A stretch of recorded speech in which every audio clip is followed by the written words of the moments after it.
লাকাদ আরসালনা নূহান ইলা কওমিহি ফাকাল ইয়া কওমি ইবুদুল্লাহ মা লাকুম মিন ইলাহিন গায়রু। নূহ আলাইহিস সালাম তার কওমের মানুষের কাছে যেয়ে বলে, ও আমার কওমের মানুষেরা, গোলামি করো আল্লাহ, আল্লাহ ছাড়া ইলাহ নাই। এরপরে সালেহ আলাইহিস সালাম সামুদ জাতির কাছে চলে গেলেন। ওয়া ইলা সামুদা আখাহুম সালিহা ক্বালা ইয়া কওমি ইবুদুল্লাহ মা লাকুম মিন ইলাহিন গায়রু। সালেহ আলাইহিস সালাম তার কওমের মানুষদেরকে বলেন, ও আমার কওমের মানুষেরা, গোলামি করো আল্লাহর, আল্লাহ ছাড়া কোনো ইলাহ নাই। এরপরে আদ জাতির কাছে পাঠালেন হুদ আলাইহিস সালামকে। ওয়া ইলা আদিন আখাহুম হুদা ক্বালা ইয়া কওমি ইবুদুল্লাহ মা লাকুম মিন ইলাহিন গায়রু। ও আমার কওমের মানুষেরা, আমার ভাইরা, গোলামি করো আল্লাহর, আল্লাহ ছাড়া ইলাহ নাই। এরপরে মাদায়েনবাসীর কাছে পাঠালেন শুআয়ব আলাইহিস সালামকে। ওয়া ইলা মাদিয়ানা আখাহুম শুআয়বা ক্বালা ইয়া কওমি ইবুদুল্লাহ মা লাকুম মিন ইলাহিন গায়রু। শুআয়ব আলাইহিস সালাম তার কওমের মানুষের কাছে যেই বলে, ও আমার কওমের মানুষেরা, গোলামি করো আল্লাহর, আল্লাহ ছাড়া ইলাহ নাই। এরপরে আমার আপনার নবী আসলেন। কুলিয়া আহলাল কিতাব তাআলাউ ইলা কালিমাতিন সাওয়াইন বাইনানা ওয়া বাইনাকুম আল্লা না'বুদা ইল্লাল্লাহ ওয়া লা নুশরিকা বিহি শাইআন ওয়া লা ইয়াত্তাখিযা বা'দুনা বা'দান আরবাবাম মিন দুনিল্লাহ। আমার আপনার নবী এসে বললেন, আহলে কিতাব, এমন একটি কালিমার দিকে এসো যেই কালিমাটা আমার আর তোমাদের জন্য এক, আর সেটা হলো আল্লাহ ছাড়া কারোর গোলামি করা যাবে না, আল্লাহর সঙ্গে কাউরে অংশীদার বানানো যাবে। ঈসা আলাইহিস সালাম বললেন, ইন্নাল্লাহা রাব্বি ওয়া রাব্বুকুম ফা'বুদু হাযা সিরাতুম মুস্তাকিম। ইয়াকুব আলাইহিস সালাম যখন মৃত্যুর শয্যায় পড়ে আছেন, মৃত্যুবরণ করবেন, মৃত্যুর পূর্ব মুহূর্তে ইয়াকুব আলাইহিস সালাম তার সমস্ত সন্তানদেরকে ডেকে চতুর্দিকে বসালেন। ইয়াকুব আলাইহিস সালাম তার সন্তানদেরকে প্রশ্ন করলেন, আম কুনতুম শুহাদা ইয হাদারা ইয়াকুব আল মাউত إذ قال لبنيه ما تعبدون من بعدي قالوا نعبد إلهك وإله آبائك إبراهيم وإسماعيل وإسحاق إلها واحدا। ইয়াকুব আলাইহিস সালাম তার সন্তানদেরকে ডেকে বললেন, ও আমার সন্তানেরা, আমার ইন্তেকালের পরে কোন জিনিসের ইবাদত তোমরা করবে? সেদিন সমস্ত সন্তান বলেছিল, বাবা, আপনার মালিক, আপনার পিতৃপুরুষের মালিক ওই ইব্রাহিম, ইসহাক, ইসমাইলের মালিক, ওই একই মালিকের গোলামি আমরাও করব। তাইলে যত নবী আসছে সব নবী এই একটাই দাওয়াত দিচ্ছে, ওমা আরসালনা মির রাসূলিন ওমা আরসালনা মিন ক্বাবলিকা মির রাসূলিন ইল্লা নূহি ইলাইহি আন্নাহু লা ইলাহা ইল্লা আনা ফা'বুদুন। আল্লাহ বলছেন, নবীর পূর্বে এমন কোন নবী আল্লাহ পাঠায়নি যারাই ইবাদতের দাওয়াত দেয়। ব্যাস, চাইলে আমরা এটা দলিল পেয়ে গেলাম। এবার আসেন, ইবাদতটা কি? সব নবীরাই যে দুই ইবাদতের দাওয়াত দিছে, এই ইবাদতের ব্যাখ্যা একটু শোনার দরকার আছে না ভাই? আসেন, ইবাদতটা কি? আমাদের দেশের সাধারণ মানুষের ধারণা 5 ওয়াক্ত নামাজ পড়াটাই ইবাদত। আমাদের দেশের মানুষের ধারণা রমজান মাসে রোজা করাটাই ইবাদত। আমাদের দেশের মানুষের ধারণা হজের সময় হজ, রোজার সময় রোজা, 5 ওয়াক্ত নামাজের সময় নামাজ, এটাই হচ্ছে ইবাদত। এটাই আমাদের সাধারণ মানুষের ভেতরে একটা ধারণা আর কি। যাই হোক, এখন আসলে ইবাদতটা কি? আর এই মানুষের যে ধারণা নামাজটা ইবাদত, রোজাটা ইবাদত, হজটা ইবাদত, জিকিরটা ইবাদত, এই ধারণা করাটা অস্বাভাবিক কিছু না। এই ধারণা করার অন্যতম কারণ আমাদের মতো কিছু হুজুর, আমাদের মতো কিছু বক্তা, আমাদের মতো কিছু ইমাম, আমাদের মতো কিছু খতিব, আমাদের মতো কিছু দাঈ ইলাল্লাহ, এরাই মানুষকে যেমনে বুঝাইছে তারা তেমনে বুঝেছে। কথা কন না কেন? এবার বলেন হুজুর বুঝান, এবার আমি একটু বুঝাই। মনে করেন বাংলাদেশে 4 লক্ষ মসজিদ আছে। কয় লক্ষ? সবাই বলেন। বাংলাদেশে মসজিদ আছে কয় লক্ষ? 4 লক্ষ মসজিদ আছে বাংলাদেশে। তাইলে ইমাম কয়জন? 4 লক্ষ। কিন্তু সব জায়গায় আবার শুধু ইমাম নামাজ পড়ায় না, কিছু কিছু মসজিদে আলাদা খতিবও থাকে। কিছু কিছু মসজিদে চাইলে আমি ধরলাম 4 লক্ষ মসজিদ, ইমাম আর খতিব মিলে 6 লাখ, কথা কয় না, আমি ধরলাম একটু বাড়তি আছে, ডবল আছে অনেক জায়গায়।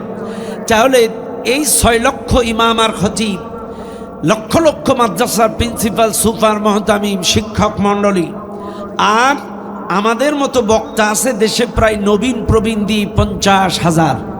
এই 50,000 বক্তা, 4 লক্ষ মসজিদের ইমাম খতিব, আর এই মাদ্রাসার শিক্ষক মণ্ডলী, কেউ আছে তাবলিগ, কেউ আছে ফুরফুরা, কেউ আটরশি, কেউ মাঝভান্ডারি, কেউ জামাত ইসলাম, কেউ সরমনায়, কেউ দেওয়ানবাগ, কেউ আরামবাগ, কেউ গোলাপবাগ, কেউ নলতা, কেউ গুনাগরকাঠি, এক একজন এক এক তরিকার, কথা কানা আছে না নাই? ওই মসজিদে কি সরমনার ইমাম, ওই মসজিদে কি ফুরফুরার ইমাম, ওই মসজিদে কি তাবলিগের ইমাম, ওই মসজিদে কি গুনাগরকাঠির ইমাম, ওই মসজিদে কি, আচ্ছা এক এক হুজুর এক এক তরিকার। আচ্ছা কোরআনটা কোন তরিকার? হ্যাঁ, চাইলে কি বলবেন ওরা আল্লাহর তরিকা না? হ্যাঁ, আমি যে এতগুলো তরিকার নাম বললাম, এরা আল্লাহর তরিকা না? হ্যাঁ, গ্যাঞ্জাম কিন্তু এই জায়গাটায় লাগছে, ভালো করে বুঝবেন। ও তাবলিগ, ও চরমনায়, ও দেওয়ানবাগ, ও আরামবাগ, ও গুলামবাগ, ও হচ্ছে আটরশি, ও ফুরফুরা, ও তাবলিগ, ও চরমনায়, এক একজন এক এক তরিকার, কিন্তু কোরআন নির্দিষ্ট এক আল্লাহর। চাইলে এক একজন এক এক তরিকার, চাইলে ওরা কি আল্লাহর না?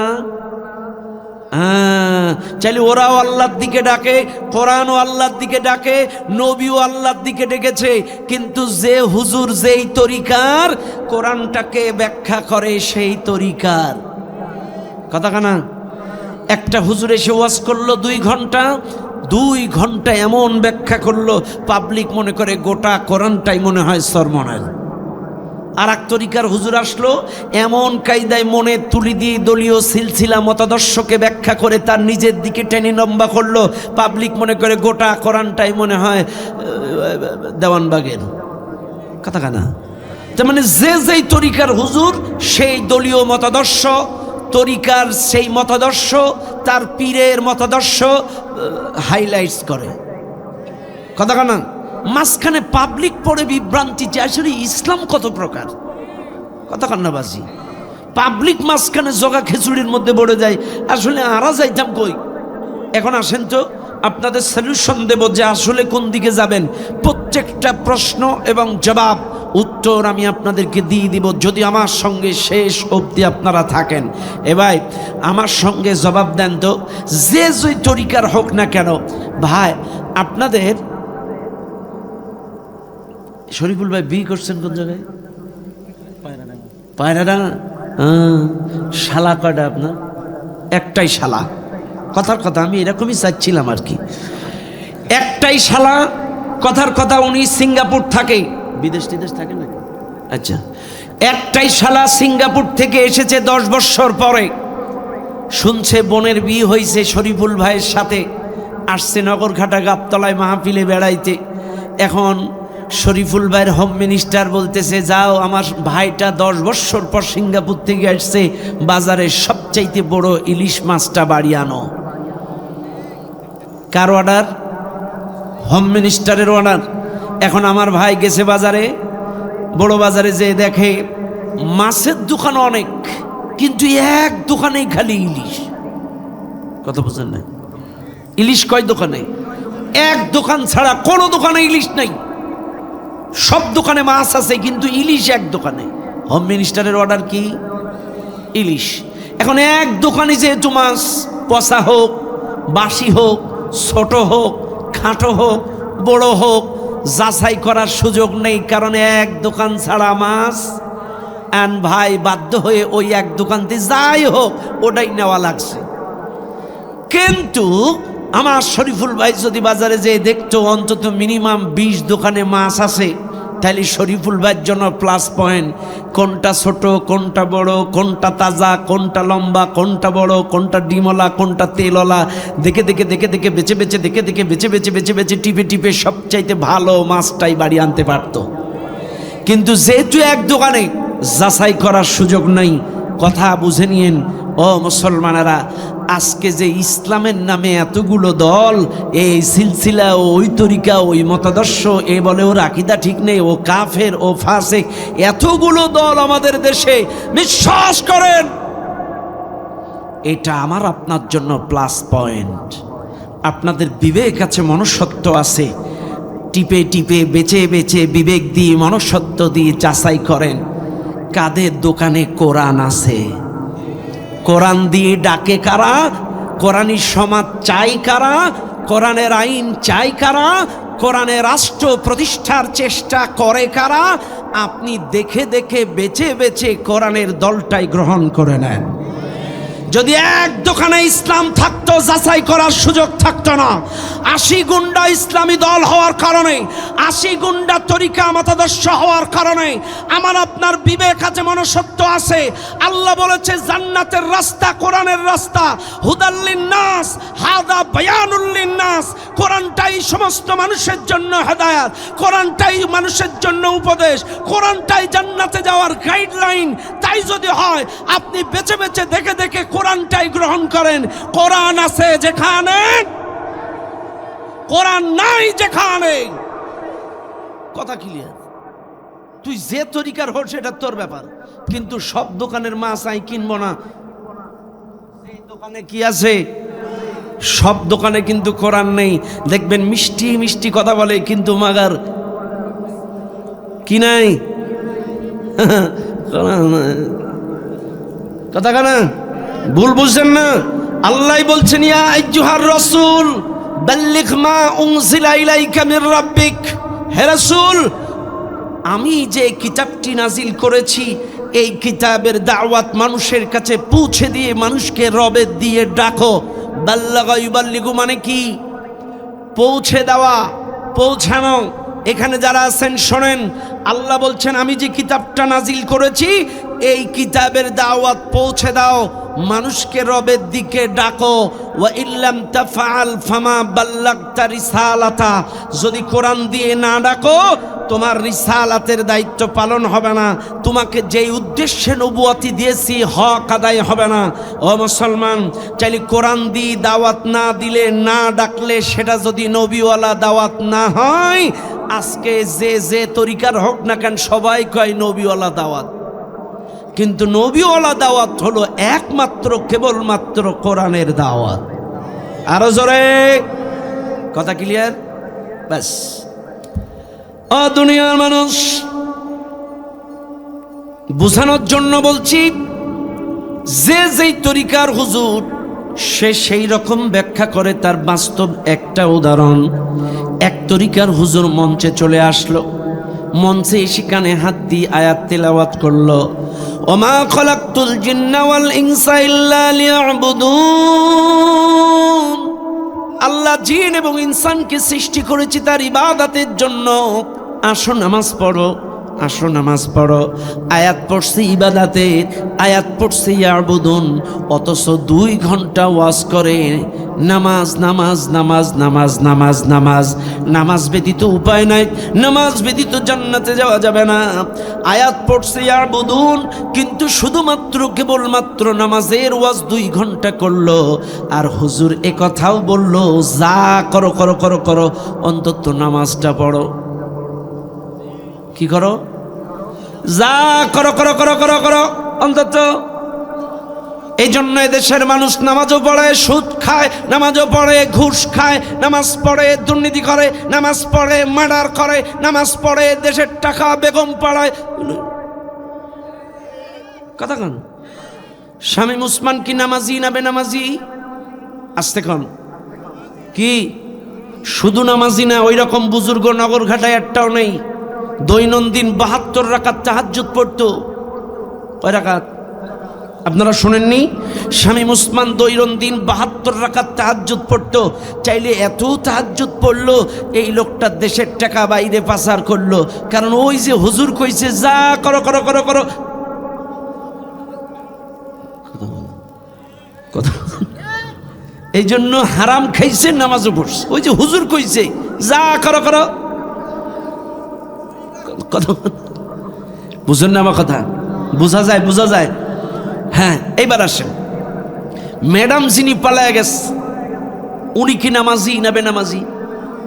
উনি নামাজ পড়তো, কোরআন দিয়ে দিন শুরু করতো, তাহাজ্জুদ পড়তো। উনি 17 বছরে কতগুলো মানুষ মারছে? মানুষ মারা কি হালাল না হারাম? আরো জোরে, ওয়ালা তাকতুলুন নাফসাল্লাতী হারামাল্লাহু ইল্লা বিল হক। অন্যায়ভাবে মানুষ হত্যা করা হারাম। আর এক জায়গায় আল্লাহ বলছেন, ওমান ইয়াকতুল মুমিনান মুতাআম্মিদান ফাজাযাউহু জাহান্নামু খালিদান ফিহা। আল্লাহ বলছেন যে একজন মুমিনকে হত্যা করলো, সে যেন গোটা দুনিয়ার মানুষকে হত্যা করলো, সে চিরকাল জাহান্নামে থাকবে।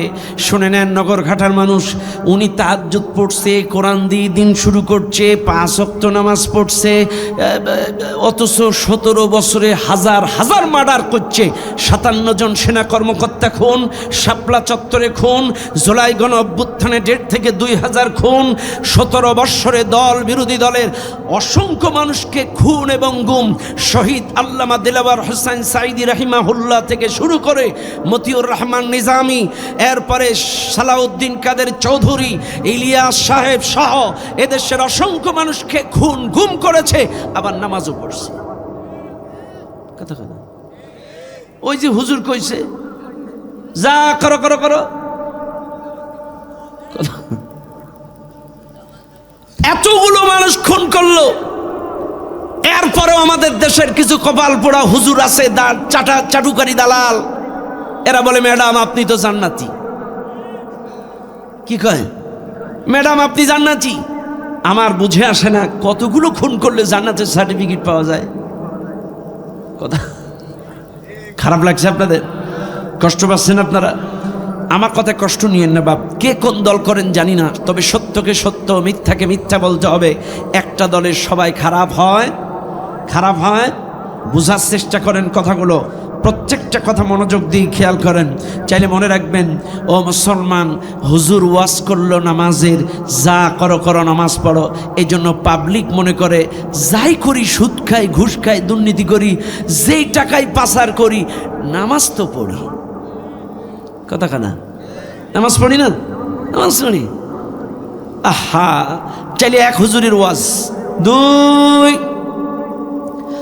আর এক তরিকার আর এক সিলসিলার বক্তা আসলেন, তিনি মঞ্চে দাঁড়িয়ে বললেন, ওমা খলাকতুল জিন্না ওয়াল ইনসা ইল্লা লিয়াবুদুন। আল্লাহ জিন এবং ইনসানকে সৃষ্টি করেছে তার ইবাদতের জন্য। আসো আমরা জিকির করি। সকালে জিকির, সন্ধ্যায় জিকির, সপ্তাহে সপ্তাহে জিকির, ওরস শরীফে জিকির। জিকির করে মসজিদের দেওয়াল কাঁপায়। কে কোন তরিকার সিলসিলা আমি জানি না, কেউ আমার কথায় কষ্ট নেবেন না। হুজুর আয়াত পড়ছে ইয়াবুদুন, আয়াত পড়ছে ইবাদতের। 2 ঘন্টা ওয়াজ করলো কি জিকিরের, জিকিরের উপরে বয়ান করে চলে গেল, কিন্তু আয়াত পড়ছে কিসের? ইবাদতের। কথা কানাবাজি। আয়াত পড়ছে ইবাদতের, 2 ঘন্টা ওয়াজ করলো জিকিরে। আবার আমাদের দেশের কপাল পোড়া কিছু মাজার আছে, এই মাজারগুলোতে দেখবেন গাঁজা খায় জিকির করে, এটাও নাকি ইবাদত। কথা কয় না? গাঁজা খায় জিকির করে, এটা ইবাদত। নারী পুরুষ একসাথে জিকির করে, এটাও। কথা কয় না? আছে না নাই? দেখবেন চাচা, ও চাচা, ও চাচা, মুরব্বী,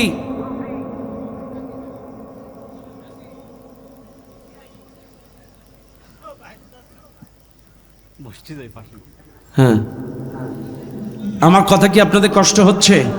কষ্ট হচ্ছে? আমি আবারও বলছি, আমি কোনো কেচ্ছা কাহিনীর পাগল না। হাসায় পাদায় কাদায় চলে যাব, মানুষ কোনো মেসেজ নিতে পারবে না, তা হবে না। মানুষ কোনো শিক্ষা নিতে পারবে না তা হবে না। আমি গাল গল্প বলা বক্তা না, যেটা বলি ধারাবাহিক বোঝায়। আমি আপনাদেরকে একটি আয়াত তেলাওয়াত করেছি, সেই আয়াতের তাফসীর করছি যে ইবাদত কাকে বলে, নবীদেরকে যুগে যুগে প্রত্যেকটা উম্মতের ভেতরে কেন পাঠাইছে, তাদের দায়িত্ব কি ছিল, আর ইবাদতটা কি। ইবাদতটা আপনাদেরকে বোঝাচ্ছি। যদি কেউ উঠে যান আপনার কপাল খারাপ। আমার কোরআনের এই তাফসীরটা আপনি নিতে পারছেন না, এটা আপনার দুর্বলতা, কারণ নেওয়ার মতো আপনার সেই পাত্র নাই বলে আপনি চলে যাচ্ছেন। কথা কেন কেন নেওয়ার মতো পাত্র আপনার নাই বলে আপনি উঠে যাচ্ছেন। সেই ঝুলিটা আপনার ছিদ্র, আপনি গ্রহণ করতে পাচ্ছেন না, তাই হয়তোবা চলে যাচ্ছেন। বিশ্বাস করেন, আমি আমার ব্যক্তিগত কোনো কথা বলছি না, কারোর বিপক্ষে পক্ষে না। আমি আগেই বলেছি, তাফসীর করতে যে যে পক্ষ বিপক্ষে বলা লাগে বলবো, কোনো ছাড় নেই। তবে যুক্তিতর্ক একতরফা আমি কাউকে গালিগালাজ করি না, এটা আমার বদ অভ্যাস না। কথা শুনবেন আপনারা, শুনবেন? হ্যাঁ, লক্ষ্য করেন, দুনিয়ার মানুষ যে কথা বলছিলাম, জিকির করে, গাঁজা খায়, এটাকে ইবাদত মনে করে, আছে না নাই? এরপরে শুধু পীরির মুরিদ হওয়াটাকে ইবাদত মনে করে। আসলে ইবাদতটা কি আপনাদেরকে একটু বুঝায় দেই। আল্লাহর কোরআন বলেন, আল ইবাদাহ, ইবাদতের অর্থ হলো গোলামি করা, ইবাদতের অর্থ হলো দাসত্ব করা, ইবাদতের অর্থ হলো এক আল্লাহর আদেশ আর নিষেধের গোলামি করা। এই মাহফিলে যারা আছেন ম্যাক্সিমাম বাঙালি, বেয়াদবি মাফ করবেন, এদেশের 90% মুসলিম সুবিধাবাদী জিন্দাবাদ, আল্লাহর আদেশের গোলামি করে কিন্তু নিষেধের গোলামি করে না। আল্লাহ কোরআনে আদেশও করেছেন, নিষেধও করেছেন। নামাজ পড়া আদেশ, নামাজ পড়ে। রোজা করা আদেশ, রোজা করে। হজ করা আদেশ, হজ করে। কিন্তু ঘুষ খাওয়া নিষেধ, বাদ দেয় না। সুদ খাওয়া নিষেধ, বাদ দেয় না। জেনা করা নিষেধ, বাদ দেয় না। পরকীয়া নিষেধ, বাদ দেয় না। জুলুম করা নিষেধ, বাদ দেয় না। হারাম খাওয়া নিষেধ, বাদ দেয় না। আবারও বলছি, শুনে নেন, এদেশের ম্যাক্সিমাম মানুষ আদেশের গোলামি করে কিন্তু নিষেধের গোলামি করে না। আরে নামাজ তো আদেশ, রোজা আদেশ, নির্দিষ্ট দুই একটা হুকুম মাত্র। শুধুমাত্র নামাজকে ইবাদত বলা যাবে না, শুধুমাত্র কেবলমাত্র রোজাকে ইবাদত বলা যাবে না। আল্লাহর অসংখ্য হুকুম এই কোরআনে আছে, তার মধ্যে নামাজ একটা হুকুম, রোজা একটা হুকুম, হজ একটা হুকুম। শুধু একটা দুইটা হুকুমকে ইবাদত নিয়ে বসে থাকা যাবে না। হুকুম যেমন, আদেশ যেমন ইবাদত, নিষেধটাও তেমন ইবাদত। নিষেধটারও গোলামি আপনার করা লাগবে। শুনে নেন মুসলমানেরা, চাইলে নামাজ আদেশ মানলেন, রোজা আদেশ মানলেন, হজ আদেশ মানলেন, যাকাত আদেশ মানলেন, কিন্তু ঘুষ নিষেধ। আপনার ওই আগের সাইডটা বোতল আছে, আচ্ছা দরকার নেই। আমি একটা উদাহরণ দেওয়ার জন্য চাইছি। মনে করেন, এই যে সাপোজ, আপনাদেরকে বোঝানোর জন্য বলছি, আমার দিকে, আমার হাতের দিকে তাকান। মনে করেন এটা একটা দুধের গ্লাস। এটা কি, কিসের গ্লাস? একটা দুধের গ্লাস। এই দুধের গ্লাসের মধ্যে 4 ভাগ দুধ, 1 ভাগ প্রস্রাব। আবারও বলছি, 4 ভাগ দুধ, 1 ভাগ প্রস্রাব। আমি সুন্দর করে ঝাঁকি দিয়ে বললাম, আমি প্রধান বক্তা, ফতোয়া দিচ্ছি, এই দুধটা খুব পুষ্টিকরী দুধ, আপনারা গ্রহণ করেন। কোন ব্যক্তি খাবেন একটু হাত তোলেন তো। হ্যাঁ, কেন খাবেন না? ওর মধ্যে 4 ভাগ দুধ আছে না? কয় ভাগ দুধ আছে? প্রস্রাব কয় ভাগ? তাহলে দুধ বেশি না প্রস্রাব বেশি? দুধ বেশি। তাহলে খাবেন না কেন? আর আমি প্রধান বক্তা, ফতোয়া দিচ্ছি এইটা খুব ভালো, পুষ্টিকরী, খাবেন না কেন? যদি সাইদি সাহেব কবর থেকে এসেও বলে, তাও খাবেন না? আচ্ছা বাদ দিলাম, চাইলে কথার কথা বুঝাচ্ছি। 4 ভাগ দুধ, 1 ভাগ প্রস্রাব থাকার কারণে এই দুধটা যদি সচেতন কোনো মানুষ গ্রহণ না করে, আমার আল্লাহ বলছে নামাজ, রোজা, হজ, যাকাত 4 ভাগ, 1 ভাগ হারাম উপার্জন, আমি আল্লাহ কোনোটাই গ্রহণ করব না। কথা ক্লিয়ার? ক্লিয়ার? চাইলে আপনারা নামাজেরা গোলামি করেন, রোজার আল্লাহ রোজার আদেশ এটা মানেন, হজ আদেশ মানেন, যাকাত আদেশ মানেন, কিন্তু আপনারা হারাম উপার্জন বর্জন করতে হবে। সুদ খাওয়া যাবে না, ঘুষ খাওয়া যাবে না, এটার গোলামি করবেন না। চাইলে 4টা আদেশ মানেন, একটা মানেন না, কোনোটাই আল্লাহ কবুল করবে না। কথা শেষ। যা করতেছেন, মসজিদে যাচ্ছেন আর আসতেছেন, এটা শারীরিক চর্চা হচ্ছে। কি হচ্ছে না? কাজ হচ্ছে না, শরীর চর্চা হচ্ছে। কথা ঠিক না ঠিক? এই জন্য মনে রাখবেন, আদেশেরও গোলামি করা লাগবে, নিষেধেরও। কিন্তু আমাদের দেশের মানুষ সব আদেশ মানে না। আকিমুস সালাত, সালাত কায়েম করো, এটা যেমন আদেশ, আকিমুদ্দিন, দিন কায়েম করাটাও কিন্তু আল্লাহর। চাইলে নামাজের আদেশটার গুরুত্ব দেয়, মূল্যায়ন করে, বিএমপিও মূল্যায়ন করে, এনসিপিও মূল্যায়ন করে, তাবলিগ মূল্যায়ন করে, চরমনাই মূল্যায়ন করে, আওয়ামী লীগ মূল্যায়ন করে, সব দলের লোক নামাজের আদেশটা মূল্যায়ন করে। কিন্তু আকিমুদ্দিন, দিন কায়েম করাটাও আল্লাহর আদেশ।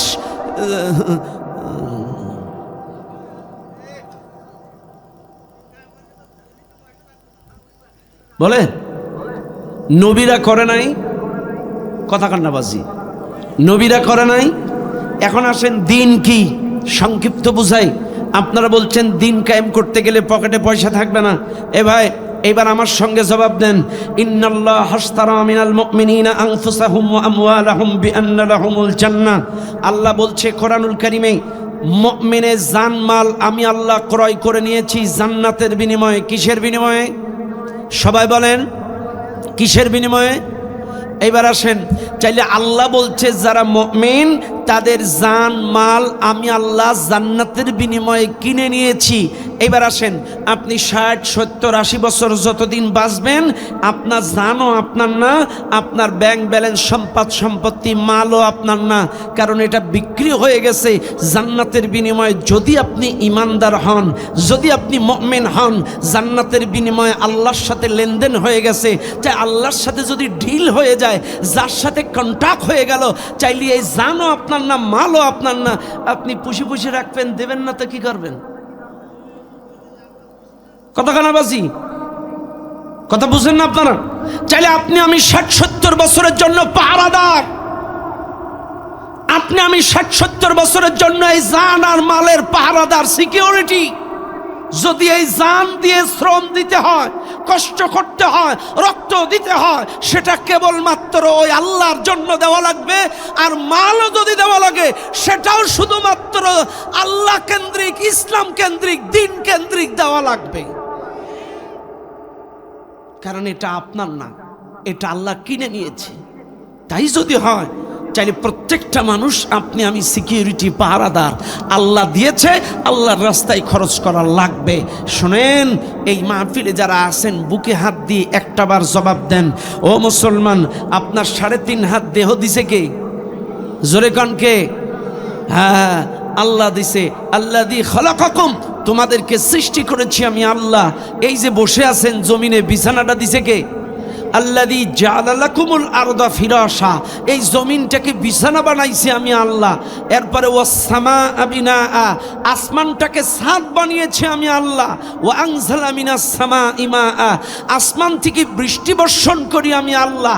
ফাআখরাজা বিহি মিনাস সামারাতি রিজকাল লাকুম, এই জমিন থেকে ফসলের মাধ্যমে তোমাদের রিজিকের ব্যবস্থা করি আমি আল্লাহ। চাইলে সবই আল্লাহ। আর আল্লাহর রাস্তায় মাসে মাসে 10 টাকা, 100 টাকা, কিসের কি বানাতে? কথা বল না, হ্যাঁ? মানুষ বুঝে না। শোনেন, দিন কি? দিনের অনেকগুলো অর্থ। চাইলে নামাজ যেমন আদেশ, দিন কায়েম করাটাও আদেশ। কিন্তু দিন কি, কি কায়েম করবেন? এক কথায় জবাব দেই, দিন মানে আনুগত্য, দিন মানে ইবাদত, দিন মানে বিচার দিবস, দিন মানে রাষ্ট্রীয় আইন। এবার আপনারা বলবেন, হুজুর, চাইলে আল্লাহ কোনটার কথা কইছে? শোনেন, আল্লাহ সবটার কথা কইছে, তবে মূল কথা হলো এই দেশের জন্য যেটা দরকার রাষ্ট্রীয় আইন। এই দেশের জন্য কি দরকার? কারণ এদেশের মানুষ তো দিন বলতে নামাজ রোজা হজ যাকাত মনে করে না। দিন মানে রাষ্ট্রীয় আইন। কোন আইন? আল্লাহর দেওয়া আইন দিয়ে রাষ্ট্র চলবে, এটাই দিন। এটাই কি? এটাই দিন, এটাই দিন, এটাই দিন। আজকে দেখেন, আরে গতকালকে নিউজ দেখলাম, দুঃখে বুকটা ভেসে যাচ্ছে। আজকে রাষ্ট্রীয় আইন, কোরআনের আইন এই দেশে প্রতিষ্ঠিত না হওয়ার কারণে, আল্লাহর আইন এই জমিনে কায়েম না থাকার কারণে গতকালকের নিউজ, বুকটা ভেসে যাচ্ছিল যখন নিউজটা দেখেছিলাম, চোখ যে ঝরঝর করে পানি পড়ছিল। টাঙ্গাইল জেলা, মির্জাপুর উপজেলা, এরপরে আপনার ওখানে লজং একটা নদী আছে, এই নদীর পাশে বস্তার মধ্যে লাশ পাওয়া গেছে দুইটা। কিসের লাশ? একটা গর্ভবতী মহিলা, তাকে অপরাধীরা ধর্ষণ করেছে দফায় দফায়। ধর্ষণ করার পরে তার গর্ভজাত শিশুকেও ডেলিভারি করে, বাচ্চাটাকেও মেরেছে, এই মহিলাকেও মেরে বস্তায় করে নদীর নিচে ফেলে দিয়ে গিয়েছে। বলেন, আজকে যদি আল্লাহর আইন থাকতো এটা আমাদের দেখা লাগতো না। আজকে যদি দিন কায়েম থাকতো, কোরআনের আইন, জিনা করলে বিয়ের পরে তাকে বুক পর্যন্ত মাটিতে পুঁতে পাথরের আঘাতে মাথার খুলি উল্টায় দিয়া শেষ করে দেওয়া, এটা আল্লাহর আইন, এটাই দিন। যদি বাংলাদেশে আইনটা কায়েম থাকতো, কোন আবাসিক, কোন পতিতালয়, কোন মা, কোন বোন আজকে ধর্ষণের শিকার হয়ে জীবন দিতে হতো না। আজকে আল্লাহর আইন দেশে কায়েম নাই বলে এর কিছুদিন আগে গাজীপুরের এক মসজিদের ইমাম সাহেবের মাথায় পিস্তল ঠেকায়া হুজুরের মেয়েকে উঠায় নিয়ে গেছে সোনা ছেলেরা। কথা না, আপনারা থাকেন না ফেসবুক টুক সোশ্যাল মিডিয়া দেখেন না? গাজীপুরের এক মসজিদের ইমাম সাহেবের মাথায় পিস্তল ঠেকিয়ে হুজুরের মেয়েকে তুলে নিয়ে গেল। ওয়াজ করবো কোন জায়গায়? যে হুজুর আমাদেরকে দিন শেখাবে, যেই হুজুর আমাদেরকে হারাম হালাল শেখাবে, যেই হুজুর আমাদেরকে জান্নাতের রাস্তা দেখাবে, এই হুজুরের বউ মেয়ের নিরাপত্তা নেই। চাইলে আল্লাহর আইন, নামাজটাকে আপনারা গুরুত্ব দেন, অথচ আল্লাহর আইনের গুরুত্ব দেন না। শোনেন, আকিমুস সালাতটাও যেমন আল্লাহর আদেশ, এটা ফরজ, আকিমুদ্দিনটাও প্রত্যেকটা ইমানদারের জন্য ফরজ। আপনি একটা ফরজ মানবেন আর একটা মানবেন না, আপনার কোনো ফরজ আদায় হবে না, কোনো ফরজ আদায় হবে না। মানলে সবকটা মানতে হবে। ইবাদতের অর্থ গোলামি, ইবাদতের অর্থ গোলামি। ও মুসলমান বাবাজিরা, আপনাদেরকেই বলছি, বোঝার চেষ্টা করেন। আজকে যদি আল্লাহর আইন কায়েম থাকতো এই দেশে, এই দেশটা আজকে শ্মশান হয়ে যেত না। গত 17 বছরে 28 লক্ষ কোটি টাকা পাচার করেছে। বুঝেন, বুঝেন বাজি, কি আছে দেশে? রাগ করেন না আমার কথায়, কে কোন দল করেন আমি জানি না, কারণ আমরা হচ্ছেন জাতির রাহবার। আবারও বলছি, আমরা যারা ইমাম, খতিব, বক্তা, দাঈল আল্লাহ, আমরা জাতির রাহবার। কারণ নবী এই পৃথিবীতে এসেছিল অন্ধকার থেকে এই দুনিয়ার মানুষদেরকে আলোর পথ দেখানোর জন্য। কিতাবুন আনজালনাহু ইলাইকা লিতুখরিজান নাস মিনাজ জুলুমাতি ইলান নূর। আল্লাহ কিতাব নাজিল করেছিল এই দুনিয়ার মানুষদেরকে অন্ধকার থেকে আলোর পথে ডাকার জন্য। এই দায়িত্ব ছিল নবীর। নবী এখন নাই, কিন্তু নবীর উত্তরসূরিরাই এই দায়িত্ব পালন করছে। কোরআনের আয়াত দিয়ে দিয়ে তাফসীর করে করে অন্ধকার যুগের মানুষগুলোকে জান্নাতের রাস্তা দেখাচ্ছে। কাজে আমরাই আপনাদেরকে বলে দেব কোনটা সঠিক, কোনটা বেঠিক, কোনটা হক, কোনটা বাতিল, কোনটা সত্য, কোনটা মিথ্যা। আমরাই আপনাদেরকে এই সঠিক পথটা বলে দেব। শোনেন, আজকের এই মাহফিলে নগরঘাটার মুসলমান, বিশ্বাস করেন, গত ইউনুস চাচা যে ক্ষমতায় ছিল 1.5 বছর, ইউনুস চাচার আমলে যিনি ঢাকা উত্তর সিটির মেয়র ছিলেন, প্রশাসক ছিলেন, ঢাকা উত্তর সিটি কর্পোরেশনের যিনি প্রশাসক ছিলেন ইউনুস চাচার আমলে, উনি একটা নিউজ করে গিয়ে উনি একটা পত্রিকায় নিউজ করে গেছে, আমি আমার ক্ষমতা ছাড়ার সময় আমার এই উত্তর সিটি কর্পোরেশনে 1265 কোটি টাকা আমি রেখে গেলাম, হস্তান্তর করে উনি চলে গেছে। এই সরকার আসার পরে কোনো নির্বাচন ছাড়াই একজন প্রশাসক ওখানে বসায় দিছে। মাত্র এই 1.5 মাসের মাথায় এখন ইনি নিউজ করছে অ্যাকাউন্টে 25 কোটি আছে। উনি কত রেখে গেছে? 1265। ইনি বলছে এখন আছে 25। এখন আপনারা কন এটা তো জিনে খেয়ে গেছে। কথা না, জিনে খাইছে না, ভূতে খাইছে।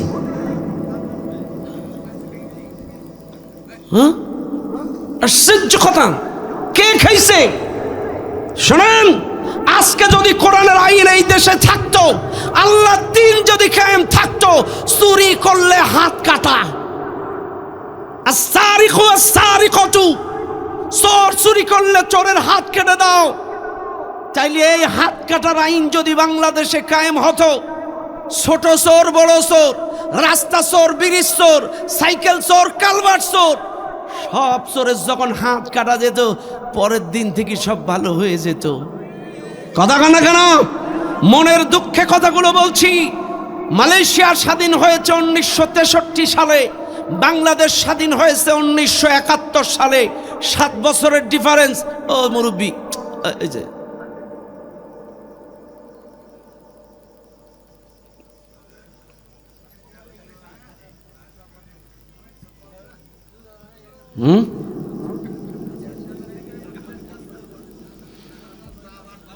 আমার কথা হলো, আমার মাহফিল থেকে লোক উঠে গেলে আমার ভালো লাগে না, কারণ আমি গাল গল্প করি না।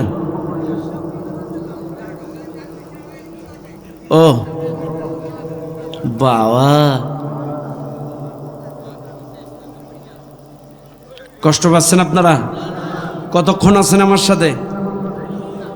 হ্যাঁ, শেষ পর্যন্ত ইনশাআল্লাহ। তবে কাগজ সুপর নষ্ট করার দরকার নেই। যাওয়ার সময় অন্তত একটা সিগন্যাল দিয়ে যান। 1 নাম্বার কি? প্রস্রাব। 2 নাম্বার কি? পায়খানা। 3 নাম্বার বিড়ি। তবে প্রথম দুটো জায়েজ। যদি সিগন্যাল দরকার হয় দয়া করে একটু দিয়ে যান, আমি খুশি থাকবো। অন্যথায় বিনা সিগনালে উঠে যাবেন। এই কোরআন আপনাকে কিয়ামতে মামলা দায়ের করবে। ওয়াকালার রাসূল ইয়া রাব্বি ইন্না কওমি ইত্তাখাযু হাদাল কুরআনা মাহজুরা। রাসূল আপনাদের নামে বাদী হয়ে কিয়ামতে মামলা করবে। এই মানুষগুলো কোরআন থেকে মুখ ফিরায় নিয়েছিল, কোরআনের তাফসীর থেকে মুখ ফিরায় নিয়েছিল। আল্লাহর রাসূল স্বয়ং মামলা দায়ের করবে। কষ্ট পাচ্ছেন? চলবে ইনশাআল্লাহ। তাহলে কোথায় রাখলাম আমি এতক্ষণ? হাত কাটা। আল্লাহ দিন যদি কায়েম থাকতো। ও মালয়েশিয়ার কথা বলছিলাম। মালয়েশিয়া স্বাধীন হয়েছে 63-তে, বাংলাদেশ স্বাধীন হয়েছে কত? 71-এ। কত ডিফারেন্স? 7 না 8 বছরের একটা ডিস্টেন্স। চাইলে মালয়েশিয়া 8 বছর আগে স্বাধীন করে ওরা বর্তমান সেকেন্ড সিঙ্গাপুর। কি সেকেন্ড সিঙ্গাপুর? আর আমরা 54 বৎসরে অন্তত সেকেন্ড দরকার নেই, তৃতীয় চতুর্থ পজিশন সিঙ্গাপুর তো হওয়ার কথা ছিল। কিন্তু আমরা কিপুর, চোরপুর, ডাকাতপুর, কথা কিপুর চোরবিহীন লোক নেই। কোন জায়গার কথা বলবেন? কোন সেকশনের কথা বলবেন? চোরবিহীন লোক নেই। রাগ করবেন না আমার কথায়। এই জন্য আমি মাঝে মাঝে বলি, ও ভাই, 5,000 টাকার মসজিদের ইমাম নিয়োগ দিতে গেলে দাড়ি দেখেন, গোপ দেখেন, চুল দেখেন, চেহারা দেখেন, তেলাওয়াত দেখেন, চরিত্র দেখেন, বউ দেখেন, এরপরেও বিশ্বাস হয় না। আগে কোথায় চাকরি করতেন? পাটকিল ঘাটায়। ওখানেও টেলিফোন করে কোনো অকারেন্স রিপোর্ট ভালো, হুজুর কেউ না, খুব ভালো, হ্যাঁ ঠিক আছে তাহলে হুজুর আপনি কথা কানা। একটু আমার সাথে একটা উদাহরণ দেন। মনে করেন আমি আপনাদের এই মসজিদ কই হুজুর এখানে, ওই এই পাশে ও আমি যেখানে ছিলাম, মনে করেন এখানে যারা আছেন আমার সাথে খেয়াল করেন, আমি আপনাদের মসজিদের ইমাম কিছুক্ষণের জন্য। মনে রাখবেন আমি আপনাদের ইমাম। একটা জাস্ট উদাহরণ, মানুষের নামাজ কেন কবুল হচ্ছে না একটা উদাহরণ দিচ্ছি।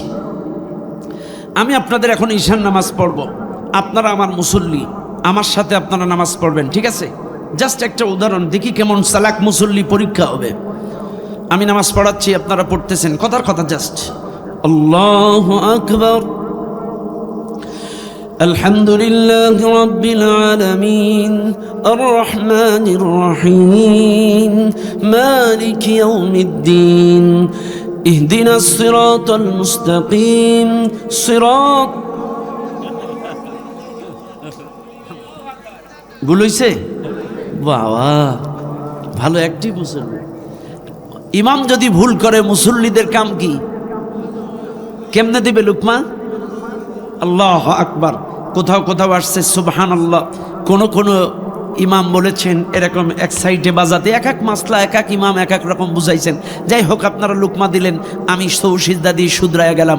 সেকেন্ড দিন আবার আল্লাহু আকবার আলহামদুলিল্লাহ রাব্বিল আলামিন মালিকি ইয়াউমিদ্দিন। আজকে ভুল হইছে, আচ্ছা সেকেন্ড মেনে নিলাম। তৃতীয় দিন আবার আল্লাহু আকবার আলহামদুলিল্লাহ রাব্বিল আলামিন আর রহমানির রহিম মালিকি ইয়াউমিদ্দিন ইয়াকা না'বুদু ওয়া ইয়াকা নাস্তাঈন ইহদিনাস সিরাতাল মুস্তাকিম সিরাতাল লাযীনা আন'আমতা আলাইহিম গায়রিল মাগদুবি আলাইহিম ওয়ালাদ-দাল্লিন।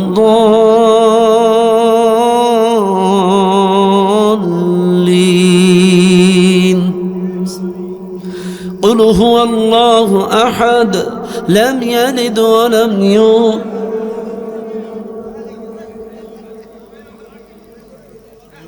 ফাতিহায় কোনো লুকমা গেছে? কিসে গেছে? ইখলাস। বাস, চাইলে আপনারা তৃতীয় দিনও লুকমা দিলেন, বাস একদিন ভুল, 2 দিন ভুল, 3 দিন ভুল, চতুর্থ দিন কি এই ইমামের চাকরি আর থাকবে? সবাই বলেন থাকবে? বাস ইমাম বাদ দিলেন। এইবার একটা সার্কুলার দিলেন, অমুক মসজিদে অমুক ইমাম নিয়োগ হবে। অন্তত 20টা ইমাম আসছে। এই কি বলে ইন্টারভিউ বোর্ডে সভাপতি, সেক্রেটারি, বিভিন্ন স্তরের ব্যবসায়ী, হুজুররা বসছে, ইন্টারভিউ নিচ্ছে।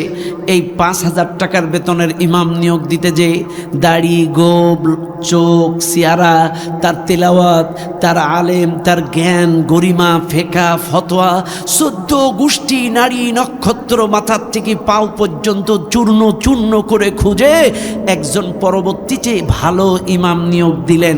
এবার আমার সঙ্গে বলেন, এই সমাজের ইমামগুলো যখন নিয়োগ দেবেন, মেম্বার থেকে শুরু করে ওই এমপি পর্যন্ত যত ইমাম নিয়োগ দেবেন, এদেরকেও নারী নক্ষত্র, তার দাড়ি দেখেন, টুপি দেখেন, চুল দেখেন, এলেম দেখেন, সুন্না দেখেন, আল্লাহর কোরআন কতটুকু মানে, নবীর সুন্না কতটুকু তার পাত থেকে মাথা পর্যন্ত আসে, টোটালটাই যদি রাসূলুল্লাহর আদর্শ আর আল্লাহর কোরআনের ভেতরে যদি আমার নেতা থাকে, আপনি শুরু করে ওয়ার্ড থেকে শুরু করে ওই মাথা পর্যন্ত যদি যাচাই করতে পারেন, আল্লাহর কসম, এই আল্লাহওয়ালা নবীওয়ালা কোরআনওয়ালা নেতা যদি আপনার মেম্বার হয়, ইউনিয়নের চাল ছাড়বে না।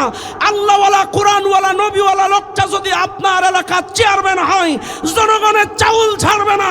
আল্লাহওয়ালা কোরআনওয়ালা নবীওয়ালা লোকগুলো যদি এই আসনের এমপি হয়, এই লোকটা এলাকার টাকা দুর্নীতি করবে না। কথা বলেন ঠিক না বেটা? দেশটা সিঙ্গাপুর হয়ে যাবে, সময় লাগবে না। কিন্তু আমরা মসজিদের ইমামের বেলায় চেক করি,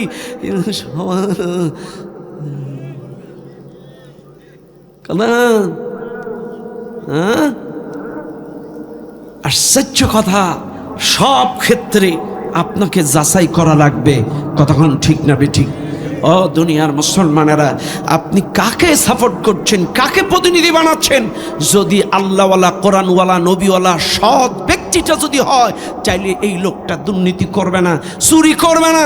এই লোকটা যদি চেয়ারম্যান হয়, এই লোকটা বেগম পাড়ায় বাড়ি করবে না।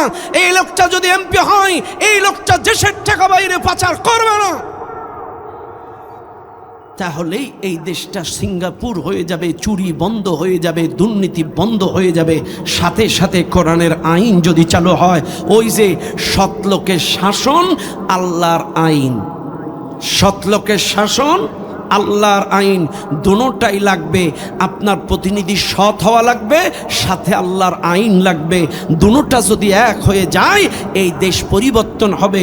নাইলে কিয়ামত পর্যন্ত হাত বদল হবে, মাগার সোরপুর থেকে সিঙ্গাপুর হবে না। কথা আসতে খান, আরো আসতে খান, আশ্চর্য হয়ে যাবেন। কষ্ট হচ্ছে আপনাদের? দুনিয়ার মানুষ ইবাদত বুঝাচ্ছিলাম। ইবাদত কাকে বলে? ইবাদতের অর্থ গোলামি, ইবাদতের অর্থ দাসত্ব। আদেশের গোলামিও করা লাগবে, নিষেধের গোলামিও করা লাগবে। আল্লাহ যত আদেশ করেছেন তাও মানতে হবে, আল্লাহ যত নিষেধ করেছেন তাও আপনাকে মানতে হবে। শুনে নেন নগরঘাটার মুসলমানেরা, এখন আপনারা বলেন, এই মাহফিলের নামাজ পড়েন যারা, 5 ওয়াক্ত নামাজ পড়েন না আপনারা? পড়েন পড়েন। আমি হাত উঁচু করতে বলবো না, তাইলে আপনারা কষ্ট পাবেন। আমি এ কথা বলবো না, জাস্ট বোঝানোর জন্য বলছি। যারা দৈনন্দিন 5 ওয়াক্ত নামাজ পড়ে, দেখেন এরা কত সচেতন মুসল্লি। একটু আপনি তাকান, সূরা ফাতিহা ছাড়া নামাজ হয়? তাইলে আসেন, ফজরের নামাজে সূরা ফাতিহা কয়বার? বাজি সুন্নত পড়েন না আপনারা? তাহলে কয়বার? ফজরে কয়বার? জোহরে কয়বার? 12। কত?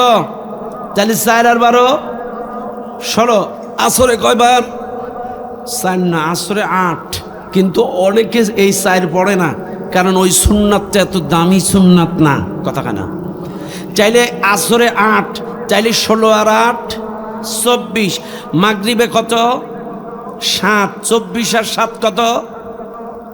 31। এবার আসেন এশায় কত? 17। চাইলে 31 আর 17 কত? 48। এবার আসেন, চাইলে যেই লোকটা 5 ওয়াক্ত নামাজ পড়ে তাহাজ্জুদ বাদে 48 বার দৈনন্দিন বলছে ইয়্যাকা না'বুদু ওয়া ইয়্যাকা নাস্তাঈন, এটা কি আপনারা পড়েন? পড়েন? এটার অর্থ কি? ইয়্যাকা না'বুদু, অর্থাৎ তোমারই গোলামি করি, তোমারই গোলামি করি, তোমারই গোলামি করি। আমার ওয়াজের সাথে কতটা মিল দেখেন। আল্লাহ বলছেন যুগে যুগে নবী রাসূল পাঠাইছি কেন? মানুষদেরকে দাওয়াত দিতে, আনি আবুদুল্লাহ, গোলামি করো আল্লাহর, গোলামি করো আল্লাহর, গোলামি করো আল্লাহর। আর আমরা দৈনন্দিন 48 বার আল্লাহকে যে বলছি ইয়্যাকা না'বুদু, তোমারই গোলামি করি, তোমারই গোলামি করি, তোমারই গোলামি করি, তোমারই গোলামি করি, তোমারই গোলামি করি। আচ্ছা ভাই, একবার বললে ভুল হইতে পারে, 2 বার বললে ভুল হইতে পারে, 3 বার বললে ভুল হইতে পারে। যেই লোকটা 48 বার বলল তোমার গোলামি করি, এই লোকটা মসজিদের বাইরে এসে নাস্তিকের গোলামি করে, এই লোকটা মসজিদের বাইরে যে তাগুতের গোলামি করে, এই লোকটা মসজিদের বাইরে যে যারা ইসলাম মানে না, কোরআন মানে না, কোরআনের আইন মানে না, তাদের পাঁচটা গোলামি করে। বিনা ওযুই মিথ্যা কথা বললে যদি মুনাফিক হয়, আপনি ওযু করে দৈনন্দিন 48 বার আল্লাহকে বললেন তোমার গোলামি, আর মসজিদের বাইরে যে ইসলাম বিদ্বেষীদের পাঁচটা গোলামি করেন, আপনার মতো মুনাফিক আল্লাহর জমিনে আরেকটাও হতে পারে না। মানুষ মিথ্যা কথা বলে, তাই বলে মসজিদে দাঁড়ায়। এই ছোট হুজুর ওঠো তো, ওঠো ওঠো ওঠো। আপনি না, এই মুরব্বী, আপনি কি ছোট নাকি? হ্যাঁ ছোট হুজুর, এই বসেন। এই ছোট হুজুর, তোমার নাম কি? রায়হান, একটু সামনে আসো। শোনা, তোমার বয়স কত? 9। আচ্ছা, তোমারে যদি কিছু চকলেট আর টাকা দেই, মসজিদে উঠে মিথ্যা কথা বলতে হবে, মিথ্যা কথা বলবা? আচ্ছা ঠিক আছে, বসো বসো। আপনাদেরকে প্রমাণ দিলাম, 9 বছরের একটা ছেলে মসজিদে উঠে মিথ্যা কথা বলবে না, এতটুকু কমন সেন্স ওই বাচ্চাটার আছে। কারণ আল্লাহর ঘর মসজিদে মিথ্যা কথা বলা চাইলে, এই ছেলেটা যদি 9 বছরের বাচ্চা, এখনো সাবালক হয়নি, এই যদি মসজিদে উঠে মিথ্যা কথা না বলে, আপনারা দৈনন্দিন আল্লাহকে যে তোমার গোলামি করি, অথচ বাইরে যে নাস্তিক মুরতাদ ইসলাম বিদ্বেষী তাগুত, যারা কোরআন মানে না, ইসলাম মানে না, যারা আল্লাহর কোরআনের আইন বাদ দিয়ে মানুষের তৈরি করা আইন দিয়ে এটা ওটা সেটা করে, এদের গোলামি করেন। 48 বার যে আপনারা মিথ্যা কথা বলেন, একটু কি কলিজাটা কাঁপে না? 9 বছরের একটা ছেলে মসজিদে দাঁড়ায় মিথ্যা কথা বলবে না? আপনারা বলেন কেন? কেন বলেন? ইস, বুঝেন, আপনারা বুঝেন? 48 বার মিথ্যা কথা বললেন দৈনন্দিন, তোমার গোলামি করি, অথচ মসজিদের বাইরে যে নাস্তিকের গোলামি, তাগুতের গোলামি, ইসলাম বিদ্বেষীদের গোলামি, যারা ইসলাম মানে না, কোরআন মানে না, কোরআনের আইন মানে না, যারা আলেম ওলামাদেরকে দেখতে পারে না, তাদের পাঁচটা গোলামি করেন কেন? আমার কথা হলো ভাই, আপনি কোন দল করেন আমি জানি না, কিন্তু মসজিদে যেটা বলবেন বাইরেও সেটা ঠিক রাখবেন। আপনি আল্লাহকে মিথ্যা প্রতিশ্রুতি দিবেন, আবার বাইরে এসে ফতোয়া দিবেন ওরা মুনাফেক, ওরা মুনাফেক। এই ভাই, মিথ্যা কথা যদি আমি বলি, আমি মুনাফেক না? আমি যদি ওয়াদা খেলাপ করি, আমি মুনাফেক না? আমার ভাই যদি ওয়াদা খেলাপ করে, মুনাফেক না? যদি জামাত ইসলাম মিথ্যা কথা বলে, ওয়াদা খেলাপ করে, মুনাফেক না? যদি এনসিপি ওয়াদা খেলাপ করে, মুনাফেক না? যদি বিএমপি ওয়াদা খেলাপ করে, মুনাফেক না? কথা হলো ওয়াদা খেলাপকারী মুনাফেক, ওয়াদা খেলাপকারী মুনাফেক, ওয়াদা খেলাপকারী মুনাফেক। সে হোক বক্তা, হোক সে জামাত, হোক সে বিএমপি, ওয়াদা খেলাপ করি যদি মুনাফেক হয়। আজকে এই দেশের কিছু মানুষ এখান থেকে 2 মাস আগে ওয়াদা দিয়েছিল জুলাই গণ অভ্যুত্থানের এই সনদ, জুলাই সনদ আমরা মানি, বাস্তবায়ন করব, অথচ এখন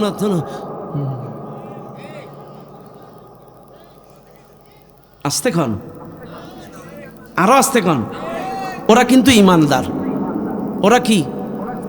ওরা মুনাফেক না, কারণ আমরা মুনাফেক হব। কিন্তু আরে ওয়াদা খেলাফ যেই করুক সেই মুনাফেক, তাই সে আমি হয়, আমার বাপ হোক, যদি ওয়াদা খেলাফ করে, আমানতের খেয়ানত করে, মিথ্যা কথা বলে, সে মুনাফেক। চাইলে হেরা মিথ্যা কথা বললে, ওয়াদা খেলাফ করলে মুনাফেক হয়, আর তুমি ওয়াদা খেলাফ করলে তুমি ইমানদার। আন্দাজ পাও না, কথা কোন ঠিক না বেঠিক? কাজী জাতির সাথে এই মিথ্যা প্রতিশ্রুতি খেলাপ করবেন না, ওয়াদা খেলাপ করবেন না। জাতিকে যে প্রতিশ্রুতি দিয়ে ওই জায়গায় গেছেন, যেভাবে হোক গেছেন, প্রতিশ্রুতি ঠিক রাখবেন, জাতি আপনাদেরকে মাথায় তুলে রাখবে। কথা বলেন ঠিক না বেঠিক? দুনিয়ার মানুষ, এবার আসেন, তাহলে মসজিদটা কার? এই জমিনটা কার? মসজিদে গোলামি হবে কার? এই জমিনে গোলামি হবে কার? এটা দলিল কি? আল্লাহর কোরআন, ইয়া ইবাদিয়াল্লাযীনা আমানু ইন্না আরদি ওয়াসিআতুন ফাইয়ায়া ফা'বুদুন। আল্লাহ বলছেন এই জমিনটা বড় প্রশস্ত দুনিয়া, যেখানেই থাকো না কেন আমার গোলামি করো। তুমি সাগরে থাকো গোলামি করো আমার, জঙ্গলে থাকো গোলামি করো আমার, রান্না করে থাকো গোলামি করো আমার, এয়ারপ্লেনে থাকো গোলামি করো আমার, সংসদে থাকো গোলামি করো আমার, ব্যবসা করো গোলামি করো আমার, চাকরি করো গোলামি করো আমার, রাজনীতি করো গোলামি করো আমার, তুমি যেখানেই থাকো না গোলামি করো আমার। যদি তুমি মনে করো দুনিয়া ছেড়ে অন্য কোথাও চলে যাবে, সেখানে আমার গোলামি না করলেও চলবে, কিন্তু জমিন আমার, আসমান আমার, এই জমিনে থাকবা, আমার দেওয়া অক্সিজেন খাবা, আর গোলামি করবা শয়তানের। দূর হয়ে যা কপাল পোড়া, বাইরা বাইরা। কোন জায়গায় যাবেন? আছে কোনো জায়গা? জমিন কার? আসমান কার? তাইলে গোলামি হবে কার? ইস, মানুষ বুঝে না রে ভাই, মানুষ বুঝে না। যাওয়ার জায়গা নেই, সবই আল্লাহর। চাইলে ওই আল্লাহর গোলামি করা লাগবে। শুধুমাত্র মসজিদে করলে চলবে না, মসজিদেও গোলামি যার, অর্থনীতি, রাজনীতি, সমাজনীতি, শিক্ষানীতি, পরিবার নীতি, সব ক্ষেত্রে একমাত্র গোলামি হবে কার? ব্যাস, পরিবারে কার? পরিবারে না করলেও চলবে। হ্যাঁ, আল্লাহ গোলামি লাগবে, লাগবে, ব্যাস। ও দুনিয়ার মানুষ, চাকরিতে কার? ব্যবসার মধ্যে কার? রাজনীতির মধ্যে কার? কিন্তু এদেশের মানুষ মনে করে রাজনীতি এক জিনিস, ইসলাম আর এক জিনিস। রাজনীতির মধ্যে আল্লাহর গোলামি না করলেও চলবে। কে শিখিয়েছে রে মুসলমান? এই জমিন আল্লাহর, আসমান আল্লাহর, সব কিছু আল্লাহর, আর সব জায়গায় আল্লাহর গোলামি করা লাগবে। মসজিদে যেমন আল্লাহর গোলামি, চাকরিতে যেমন আল্লাহর গোলামি, ব্যবসার মধ্যেও আল্লাহর গোলামি। ব্যবসার মধ্যে মিথ্যা কথা বলা যাবে না, ব্যবসার মধ্যে ওজনে কম দেওয়া যাবে না, কাঁচা কলাডারে পাকা বানানো যাবে না, কাঁচা আমডারে পাকা বানানো যাবে না। ব্যবসার মধ্যে খাঁটি কথা, সত্য কথা বলতে হবে, মানুষকে ঠকানো যাবে না, আল্লাহর গোলামি। চাকরির মধ্যে ঘুষ খাওয়া যাবে না, আল্লাহর গোলামি করা লাগবে। এরপরে রাজনীতির মধ্যে এই দুনিয়ার কোনো পচা রাজনীতি করা যাবে না, আল্লাহর গোলামি করা লাগবে। শুনে নেন দুনিয়ার মানুষ, আল্লাহর রাজনীতি কি? এই মাহফিলে যারা আছেন এরা অনেকেই মনে করে ইসলাম এক জিনিস, রাজনীতি আর এক জিনিস। না রে না, ইসলাম আর রাজনীতির সম্পর্ক একসঙ্গে। শুনে নেন, আজকে আপনাদেরকে বোঝায়। চাচা বাসা কই? বাসা কই বাপ? বাড়ি কই? বাড়ি কই বাজি? চাচা কি আলেম? আচ্ছা, আমার এই ভাই কেনে, এই ভাই ক্যামেরাম্যান ভাই, আপনার বাড়ি কই ভাই? এখানে? আপনার বাসা এখানে? আচ্ছা, কথার কথা, জাস্ট কথার কথা। আমি যদি আমার ওই ভাই, আপনার নাম কি? বিল্লাল ভাই। আমার বিল্লাল ভাইকে যদি বলি, বিল্লাল ভাই আমি প্রধান বক্তা, আজকের থেকে আপনার বাড়ি একটা আইন, একটা নীতিমালা, একটা রুলস তৈরি করে দেব। আমার কথায় আপনি, আপনার বউ, মেয়ে, মা, বাপ, সমস্ত সদস্য আমার কথায় উঠবেন, আমার কথায় বসবেন। আমার আইন বা আমার সংবিধান মতো আপনার বাড়ির লোক সবাই চলতে হবে। আমার ভাই মানবে না? হ্যাঁ, মানবে না? আচ্ছা, আমার বিল্লাল ভাই যদি আমার বাড়ি যে সেম কথা বলে, হুজুর আমি কষ্ট করে আপনার ওয়াজ ভিডিও করেছি, আপনার বাড়িতে আমার সংবিধান চলবে, আমার কথায় উঠবেন, আমার কথায় বসবেন, আমি তো মানব। কেন? বাড়ি কার? বউ কার? কামাই করে কে? এখানে সংবিধান চলবে কার? ব্যাস, বুঝেন? কিন্তু চাইলে ওনার বাড়ি যদি আমার রীতিনীতি, আমার আইন যদি না চলে, আমার বাড়ি যদি ওনার আইন না চলে, এই জমিন আল্লাহর, আসমান আল্লাহর, এই জমিনে আল্লাহর আইন চলবে। মানুষের তৈরি করা রীতিনীতি, আইন চলতে পারে না। এটাই স্বাভাবিক, এটাই স্বাভাবিক। সব আল্লাহর, আর তুমি মাতব্বারি করবা আর একজনের, তা হবে না। সব কিছু চলবে কার কথায়? ব্যাস। চাইলে রাজনীতিতেও গোলামি হবে কার? রাজার নীতিকেই রাজনীতি বলে, রাষ্ট্র চালানোর মূল নীতিকে রাজনীতি বলে। চাইলে এই জমিন, আসমান, রাষ্ট্র সব কিছু যদি আল্লাহর হয়, চাইলে রাষ্ট্রটা চলবে কার মূলনীতি দিয়ে? এই জিনিসটা কেন বুঝেন না রে ভাই? এটা কেন বুঝেন না? কেন বুঝেন না? এটাই স্বাভাবিক। চাইলে জীবনের সব ক্ষেত্রে গোলামি হবে কার?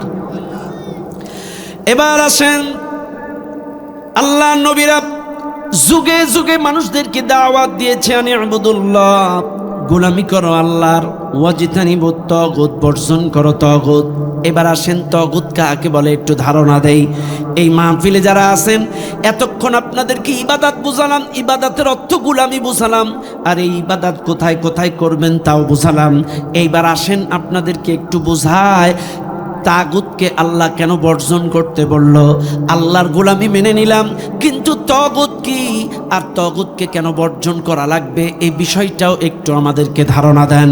এই মাহফিলে যারা আছেন একটু লক্ষ্য করেন, তাগুত শব্দের অর্থ বিপথে পরিচালনাকারী। তাগুত শব্দের অর্থ কি? বিপথে পরিচালনাকারী। তাগুত শব্দের অর্থ সীমালঙ্ঘনকারী। বুঝেন আপনারা? বুঝতেছেন আপনারা? তাগুত শব্দের অর্থ সীমালঙ্ঘনকারী, তাগুত শব্দের অর্থ বিপথে পরিচালনাকারী।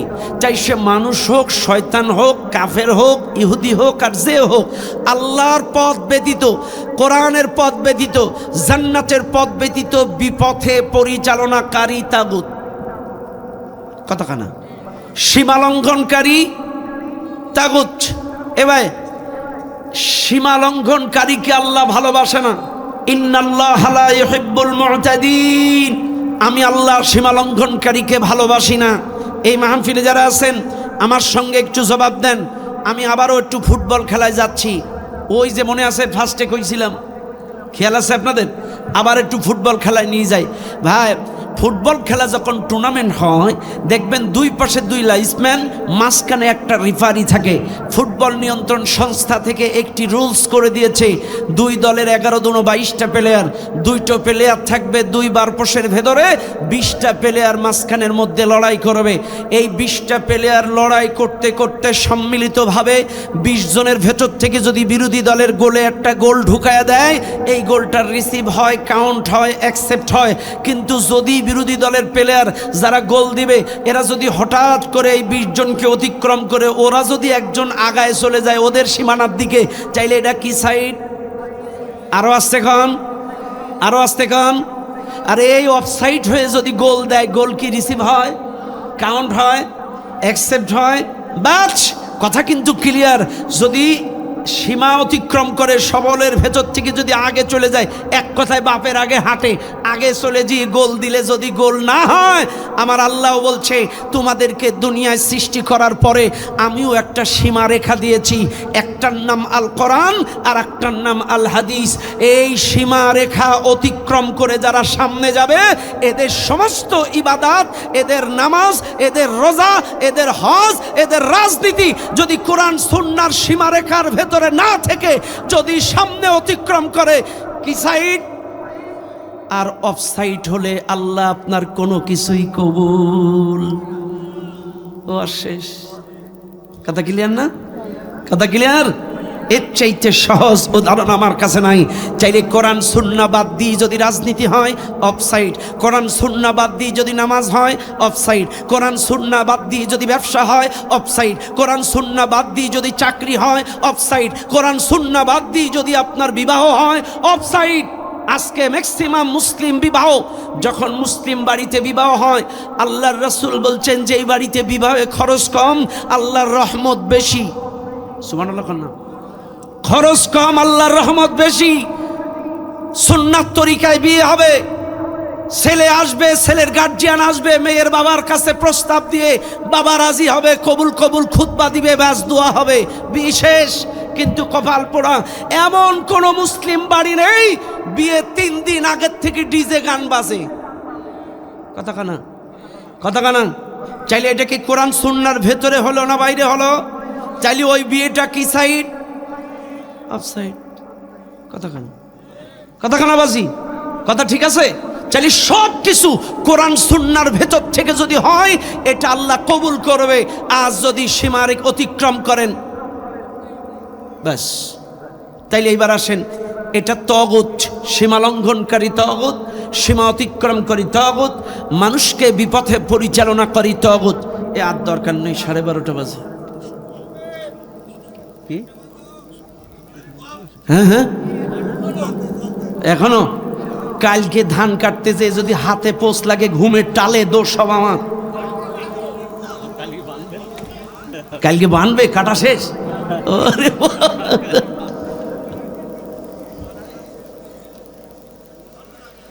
চলবে চলবে। আমি আর 5 থেকে 10 মিনিট আলোচনা চালাই, তবে এই 5-10 মিনিট আমার মা বোনদের উদ্দেশ্যে হবে। এতক্ষণ আপনাদের এই মুরব্বী এখনো শেষ করিনি বাজি। 1 না 2? 1 না 2? 3? আমি 10 মিনিট মহিলাদের নিয়ে কথা বলবো, আপনারা থাকবেন থাকবেন থাকবেন। হ্যাঁ শুনবেন, শোনেন একটু মা বোনদের ওয়াজটাও শোনেন, কারণ মা বোনরাই কিন্তু মেন। আমাদের দেশের লোক খালি পুরুষের ওয়াজ শোনে, কিন্তু নারীদের ওয়াজ শোনে না। ওদের ওয়াজ একটু শোনার দরকার। শোনেন, যাই বলেন না কেন, স্টিয়ারিং কিন্তু ওই জায়গায়। কোন জায়গায়? স্টিয়ারিং কোন জায়গায়? কামাই করেন আপনারা ম্যানেজারকে। ম্যানেজার কিন্তু বউয়ের সিগনেচার ছাড়া একটা পানের বিলও পাস হয় না, একটা সিগারেটের বিলও পাস হয় না। কথা কেন? সমস্ত বিল সিগনেচার করে কিন্তু হোম মিনিস্টার। এই জন্য ওই জায়গার ওয়াজও একটু শোনার দরকার। 10 মিনিট মহিলাদের ব্যাপারে একটু কথা বলি, আমার দিকে লক্ষ্য করেন। দুনিয়ার মানুষ মহিলাদের ব্যাপারে অনেকগুলো কথা, কিন্তু বেশি বিস্তারিত বলার সময় নাই, রাত অনেক বেশি। পয়েন্ট টু পয়েন্ট 1 নাম্বার পর্দা নিয়ে কথা বলি। 2 নাম্বার স্বামীর খেদমত, 3 নাম্বার শ্বশুর শাশুড়ির খেদমত। 3টা পয়েন্ট নিয়ে সংক্ষিপ্ত কিছু সবক দেই। 1 নাম্বার সবক হলো পর্দা। কি 1 নাম্বার সবক হলো পর্দা। শুনে নেন দুনিয়ার মানুষ, আল্লাহর কোরআন, ওয়াকুল্লিল মুমিনাত ওয়াকুল্লিল মুমিনাতি ইয়াগদুদনা মিন আবসারিহিন্না ওয়া ইয়াহফাজনা ফুরুজাহুন্না ওয়া লা ইবদিনা যিনাতাহুন্না। আল্লাহ পাক কোরআনুল কারীমের মধ্যে বললেন, নবীজি তুমি মুমিনা নারীদেরকে বলে দাও তারা যেন তাদের চক্ষু নিম্নগামী করে, লজ্জা স্থানের হেফাজত করে, তাদের শরীরের সাজসজ্জা সৌন্দর্য যেন দেখায় না বেড়ায়। আমি আবারও বলি, শুনে নেন। 1 নাম্বার তারা যেন তাদের চক্ষু নিম্নগামী করে, 2 নাম্বার তারা যেন তাদের লজ্জাস্থানের হেফাজত করে, 3 নাম্বার তাদের শরীরের সৌন্দর্য সাজসজ্জা যেন দেখায় না বেড়ায়।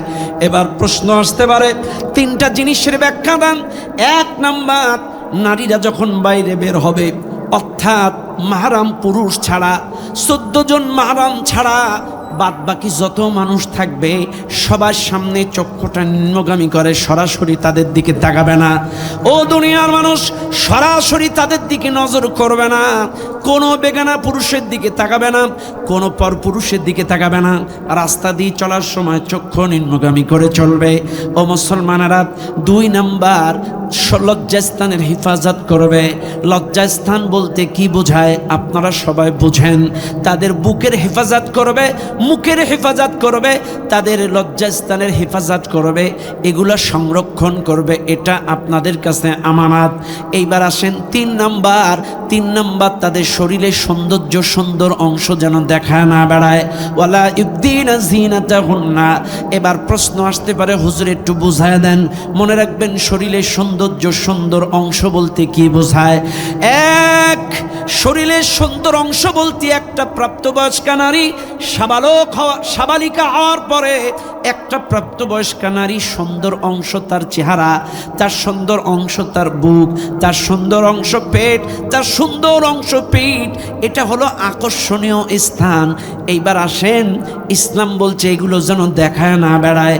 এইবার আপনারা বলবেন, হুজুর বাইসান যদি দেখায় তাইলে কি হবে? আল্লাহর নবী বলেন, লাআনাল্লাহুন নাযিরা ওয়াল মানজুরা ইলাইহি। যারা দেখায় আর যারা দেখে উভয়ের উপরে আল্লাহর লানত। আমি আবারও বলছি, যারা দেখায় আর যারা দেখে তাদের উভয়ের উপরে আল্লাহর লানত। বাপের বাড়ি যাচ্ছেন, মুখ বার করে পাতলা শাড়ি পরে, পিঠ বার করে এমন একটা ব্লাউজ, এমন একটা শাড়ি, পেটও বাইর করা, পিঠও বাইর করা, মুখও বাইর করা। আপনি মার্কেটে যাচ্ছেন, একই অবস্থা। পয়লা বৈশাখে পান্তা খেতে যাচ্ছেন, একই অবস্থা। ঈদ উল ফিতরের দিন আপনার স্বামীর মোটরসাইকেলে উঠে মন্টু মিয়ার বাগান বাড়ি লেক ভিউতে যাচ্ছেন, একই অবস্থা। অর্থাৎ আপনি স্বামী আপনার স্ত্রীকে লাল নীল বেগুনি শাড়ি আর ওই রকম পাতলা ব্লাউজ পরায়া পেট পিঠ আর চেহারা বাইর করে নিয়ে গেলেন। অর্থাৎ স্বামী স্ত্রী দেখালেন, গোটা সাতক্ষীরার পর পুরুষ দেখলো। যারা দেখালো আর যারা দেখলো উভয়ের উপরে আল্লাহর লানত।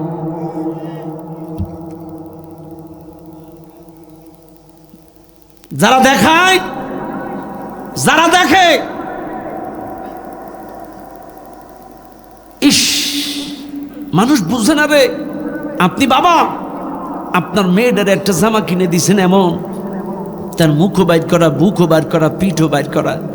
আপনি একবার তদারকিও করলেন না। ঈদের আনন্দে 22,000 টাকা দামের একটা লেহেঙ্গা কিনে দিলেন, গোটা দেহ দেখা যাচ্ছে। আপনি বাবার রায় ছিল, আপনার মেয়ে দেখাইছে, ওই বাবার উপরেও লানত, ওই মেয়ের উপরেও লানত।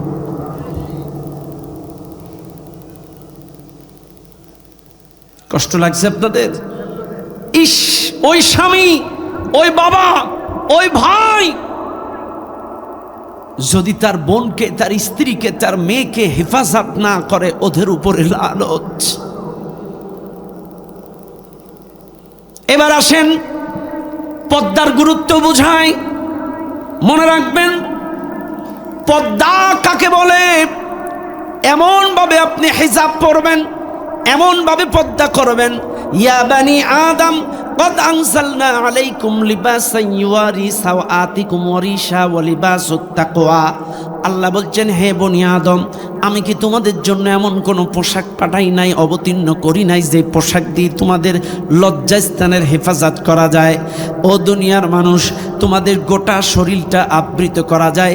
তাকওয়া ভীতি পোশাক কি আমি আল্লাহ তোমাদেরকে দেইনি? যা দিই গোটা দেহটা আবৃত করা যায়, ঢেকে রাখা যায়, আড়াল করা যায়। আর এক জায়গায় আল্লাহ বলেন, ওয়াকরনা ফি বুয়ুতিকুন্না ওয়ালা তাবাররাজনা তাবাররুজাল জাহিলিয়াতিল উলা। নারীদেরকে ঘরে রাখো, বেপদ্দায় জাহিলি যুগের মতো বাইরে বার করো না। এক কথা, নারীরা ঘরে থাকা জিনিস। হ্যাঁ, যদি বাই চান্স তাদেরকে বাইরে যাওয়া লাগে যাবে, ইসলাম নিষেধ করে না। আপনি স্বামী বাইরে আছেন, এমন সময় আপনার ছেলেটা অসুস্থ, কোনো পুরুষ মানুষ বাড়ি নাই, হয়তো আপনার বাচ্চাকে নিয়ে ডাক্তারের কাছে যাওয়া লাগে, ইসলাম নিষেধ করে না। আপনি যে কোনো দরকারে, আপনার স্বামী বিদেশে, হয়তো আপনাকে ঈদের আগে মার্কেটে যাওয়া লাগবে, ইসলাম নিষেধ করে না। আপনি মেয়ে, আপনার বাবা আপনাকে মেডিকেলে ভর্তি করাইছে, হয়তো আপনার ডাক্তার বানাবে, ইসলাম নিষেধ করে না। আপনার মা, আপনার বাবা মায়ের আর খুব ইচ্ছা আপনাকে একজন আইনজীবী বানাবে, ইসলাম নিষেধ করে না। তুমি ডাক্তার হও, ইঞ্জিনিয়ার হও, অ্যাডভোকেট হও, ইসলাম নিষেধ করে না। তবে জাহিলি যুগের মতো বিপদ্দায় যাবে না। তুমি যাও, শালীনতা বজায় রেখে পর্দা পরে, হাত মোজা পা মোজা সুন্দর করে গোটা দেহটা আবৃত করে ডাক্তার হও, ইসলাম নিষেধ করে না। হাত মোজা পা মোজা বোরকা পরে গোটা দেহ আবৃত করে তুমি ইঞ্জিনিয়ার হও, ইসলাম নিষেধ করে না। কলেজে যাও, স্কুলে যাও, ইউনিভার্সিটিতে যাও, ইসলাম নিষেধ করে না। তবে জাহিলি যুগের মতো না।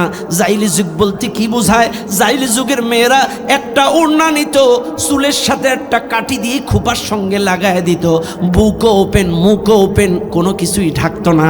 এই জন্যই বলে খবরদার, জাহিলি যুগের মতো না, গোটা দেহটা আবৃত করো। এখন আপনারা বলবেন, অনেক হুজুর ফতোয়া দিচ্ছেন হাত ঢাকা লাগবে না, মুখ ঢাকা লাগবে না, এগুলো ফাউল কথা।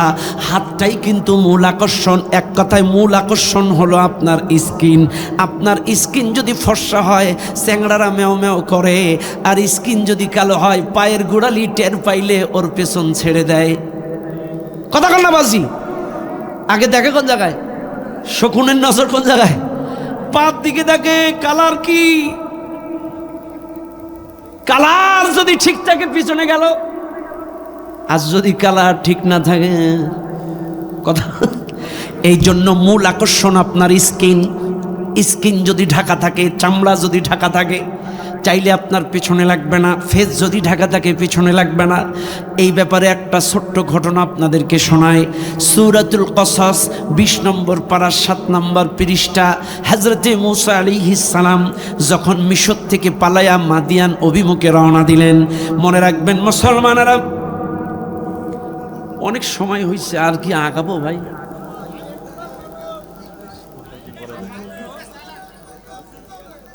হ্যাঁ, 10 মিনিট তো হয়ে গেছে।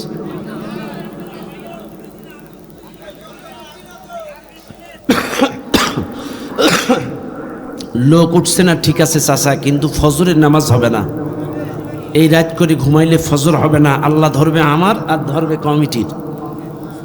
এই জন্য শোনেন, আমি আপনাদেরকে বলি, রাত অনেক বেশি হয়েছে, আজকে আর আলোচনা না যাই। আমি কথা দিচ্ছি, তবে এই কথা বলছি না যে আমারে আবার দাওয়াত দেন। আবারও বলছি, আমার রিজিক যদি এই গাবতলা এলাকায় লেখা থাকে, ইনশাল্লাহ নেক্সটে এসে আপনাদের স্বামী স্ত্রী পদ্মা নারী এই বিষয়ের উপরে আপনাদের লং কথা শোনাবো ইনশাল্লাহ। আপনাদের অন্য আরেকদিন পদ্মার ব্যাপারে, স্বামী স্ত্রীর ব্যাপারে, শ্বশুর শাশুড়ি খেদমতের ব্যাপারে বিস্তারিত একদিন শুধু নারী বিষয়ে আলোচনা করবো ইনশাল্লাহ, নারীর উপরেই। মনে থাকবে?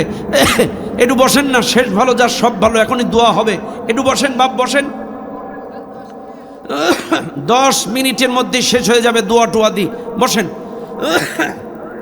আমরা এখনই দোয়া করব। দোয়ার আগে আমার সভাপতি শরীফুল ইসলাম ভাইয়ের সমাপনী বক্তব্য, এরপরে দোয়া ইনশাল্লাহ। সবাই শেষ দোয়া করে যাবেন। আমার ভাইয়ের বক্তব্য হয়েছে? আচ্ছা, আমরা সবাই ইস্তেগফার পড়ি। আমি আবারও বলছি, আমি আপনাদের এলাকার কৃতি সন্তান, দেশে বিদেশে কথা বলি। আমার শরীফুল ভাই অনেক দিন চেষ্টা করে একটা ডেট আমার নিচে, আমার ভাতিজার মাধ্যমে। যাই হোক, আমি এসেছি। আমি নিজেকে বড় পণ্ডিত বা বড় ব্যক্তিত্ব মনে করি না, বড় ব্যক্তি মনে করি না। আমি অতি নগণ্য অতি ক্ষুদ্র আল্লাহর একজন গোলাম। সারা জীবন ক্ষুদ্র হয়ে থাকতে চাই, আপনাদের সন্তানের মতো থাকতে চাই। নিজেরকে নিয়ে গর্ব অহংকার করি না, দেশ বিদেশে কথা বলি। তবে আল্লাহ যেন আমার শরীর স্বাস্থ্য কণ্ঠনালীকে হেফাজত করেন। আল্লাহ যেন আমার এলেম আরও বারাকা দান করেন। আল্লাহ যেন আমার মৃত্যু আমার এই কণ্ঠকে দ্বীনের জন্য কবুল করেন, বলেন আমিন। আমি যেন ঈমানের উপরে অবিচল থাকতে পারি, ইখলাসের সাথে যেন কথাগুলো বলতে পারি, মানুষের কল্যাণে যেন কথা বলতে পারি। এবং আজকের মাহফিলে যত কথা বলেছি, যদি কোনো শব্দ চয়নে কোনো কথায় ন্যূনতম আঘাত যদি কেউ পেয়ে থাকেন, আল্লাহর হস্তে ক্ষমা সুন্দর দৃষ্টিতে দেখবেন। কার মৃত্যু কখন কোথায় কোন অবস্থায় হয়ে যায় কেউ জানে না, আল্লাহ ছাড়া। আমার কথায় যদি কেউ ব্যথা পেয়ে থাকেন, আল্লাহর হস্তে মাফ করে দিবেন। আসেন আমরা দোয়া করব। ও বাজি, এখন আমার গলার যে অবস্থা, আজান এখন, আর শোনেন, এখন আজানের আওয়াজ অনেক দূরে যাবে, অনেক ঘুমন্ত মানুষ সব উঠে যাবে। এই রে বা, এই যে আজ কেটা দেখছেন, সেটাই বলছি, আমার খুব কাছের মানুষ।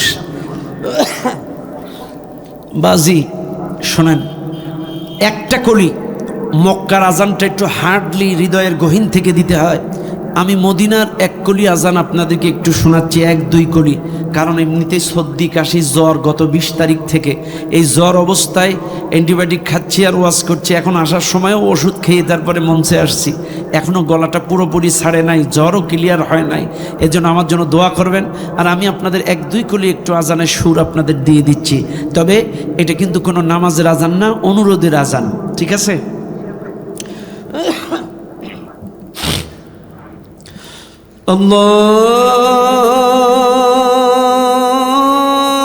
আল্লাহু আকবার,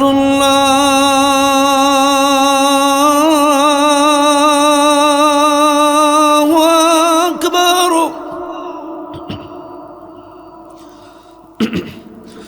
আল্লাহু আকবার,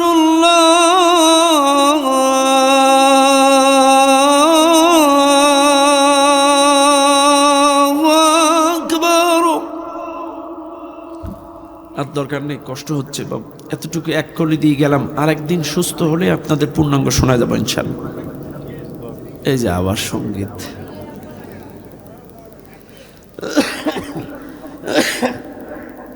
কোন সঙ্গীত শুনবেন? আধারে দুনিয়ায়, বাবা এ তো পুরান পাপি।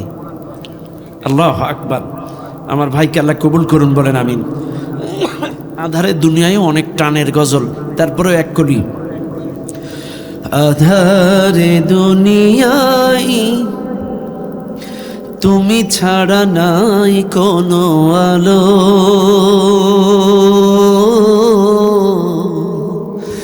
তুমি ছাড়া নাই কোনো আলো। আধারে দুনিয়ায় তুমি ছাড়া নাই কোনো আলো, তুমি ছাড়া নাই কোনো আলো। ইয়া রাসূলাল্লাহ,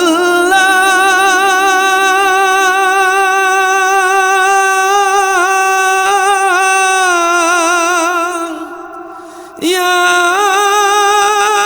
হাবিবাল্লাহ,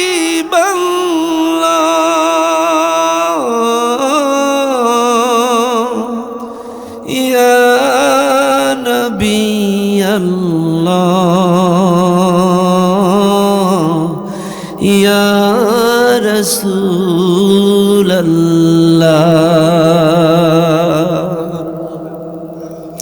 আস্তাগফিরুল্লাহ আল্লাযী লা ইলাহা ইল্লা হুয়াল হাইয়ুল কাইয়্যুম ওয়া আতুবু ইলাইহি। আল্লাহুম্মা সাল্লি আলা মুহাম্মাদ ওয়া আলা আলি মুহাম্মাদ কামা সাল্লাইতা আলা ইব্রাহিম ওয়া আলা আলি ইব্রাহিম ইন্নাকা হামিদুম মাজিদ। আল্লাহুম্মা বারিক আলা মুহাম্মাদ ওয়া আলা আলি মুহাম্মাদ কামা বারাকতা আলা ইব্রাহিম ওয়া আলা আলি ইব্রাহিম ইন্নাকা হামিদুম মাজিদ। আলহামদুলিল্লাহি রাব্বিল আলামিন।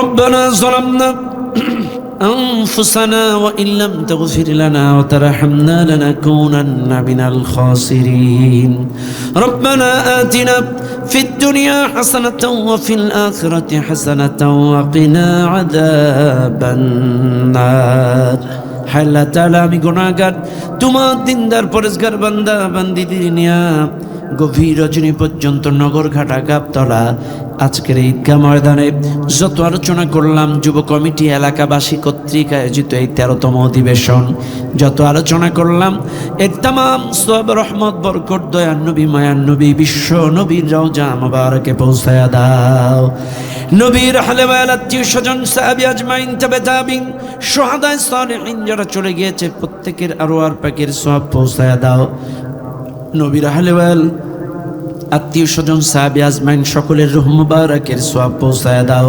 तमाम পৃথিবীর নিচে যত মুমিন মুমিনাত মুসলিমিন মুসলিমাত শহীদিন সিদ্দিকিন চলে গিয়েছে প্রত্যেকের আরওয়াহ পাকের সওয়াব পৌঁছায়া দাও আল্লাহ তাআলা নগর খাটার মাটির নিচে গাবতলার মাটির নিচে যত মুসলমান শস্য পরিমাণ ঈমান নিয়ে চলে গিয়েছে প্রত্যেকের রূহ মুবারকের সওয়াব পৌঁছায়া দাও আল্লাহ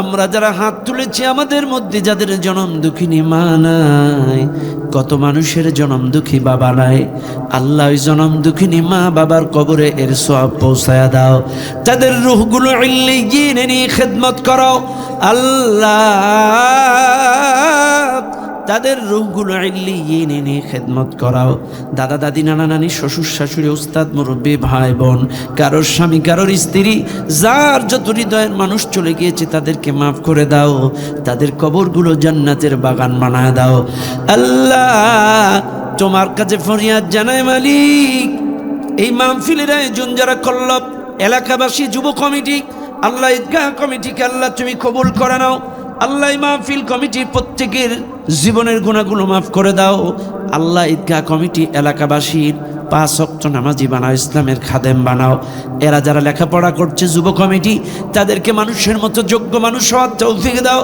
এরা যারা বিভিন্ন পেশায় নিয়োজিত হালাল কামাইতে বরকত দাও সিনিয়র যারা আবু বকর ওমর উসমান রাদিয়াল্লাহু তাআলা আনহুর মতো কবুল করে নাও এই মাহফিলে আল্লাহ 500 1000 2000 100 200 10 টাকা 20 টাকা 100 টাকা 5000 10000 যে যেমন করে সহযোগিতা করলো কবুল করে নাও দানের বিনিময়ে তাদের জীবনের গুনাহগুলো মাফ করে দাও হালাল উপার্জনে বরকত দাও যেই যেই নিয়তে দান করেছে মনের নেক আশা আকাঙ্ক্ষা আল্লাহ তুমি পূরণ করে দাও আল্লাহ আমাদের মধ্যে যারা অসুস্থ সুস্থতা দান করে দাও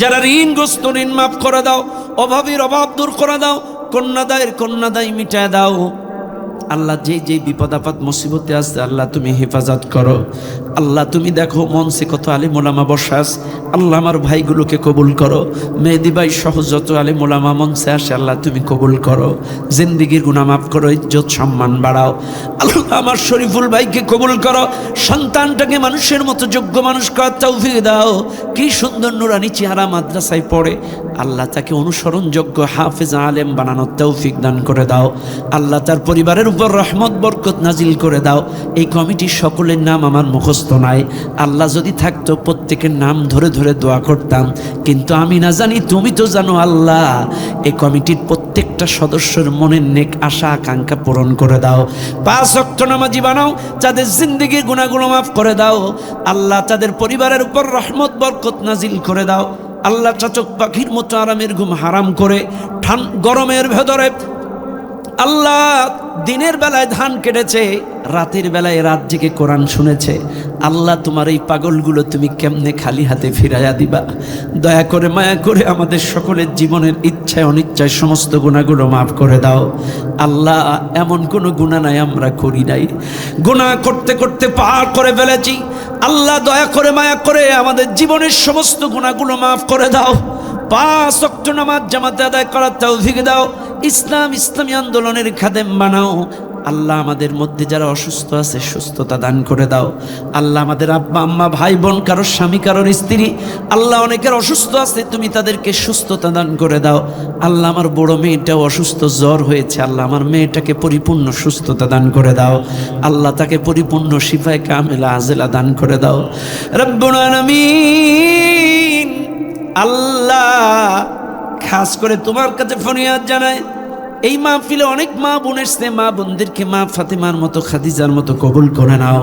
আল্লাহ আমার মা বোন পদ্মাশীলিনা বানাও, স্বামী শ্বশুর শাশুড়ির খেদমত করার তৌফিক দাও, যাদের বাচ্চা হয় না নেক সন্তান দান করে দাও। আমার মা বোনদের সংসারে যাদের অশান্তি আছে শান্তি দিয়ে ভরপুর করে দাও। আল্লাহ খাস করে আমার মা বোনগুলোকে কবুল করে নাও। আল্লাহ নগর ঘাটা গাবতলার মানুষগুলো দল মত নির্বিশেষে ঈদগাহ এবং এই মাহফিল আর মসজিদ কেন্দ্রিক সকলকে এক থাকার তৌফিক দান করে দাও।